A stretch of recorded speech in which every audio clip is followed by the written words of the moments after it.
నిన్న చెన్నై సూపర్ కింగ్స్తో మ్యాచ్లో స్పిన్నర్ యజువేంద్ర చాహల్ హ్యాట్రిక్తో మెరిసిపోయాడు. సీజన్లో ఇప్పటివరకు అంతంత మాత్రం ప్రదర్శనతో సరిపెడుతూ వస్తున్న చాహల్ నిన్న చెన్నైపై మాత్రం రెచ్చిపోయాడు. మొదటి 2 ఓవర్లు బౌలింగ్ పక్కన పెడితే పంజాబ్ కెప్టెన్ శ్రేయస్ అయ్యర్ ధోని క్రీజ్లో ఉన్నాడని తెలుసు కూడా బాల్ని తీసుకువెళ్ళి అది కూడా 19వ ఓవర్ చాహల్ చేతిలో పెట్టాడు.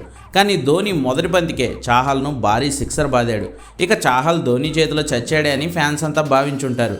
కానీ తనే ఐపీఎల్లో లీడింగ్ వికెట్ టేకర్ని అని అందరికీ గుర్తు చేసేలా నెక్స్ట్ బంతికే ధోనిని అవుట్ చేశాడు చాహల్.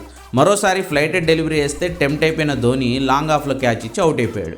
ఆఖరి 9 బంతుల్లో చెన్నై 5 వికెట్లు కోల్పోయేలా వాళ్ళ ఆత్మవిశ్వాసాన్ని దెబ్బతీశాడు.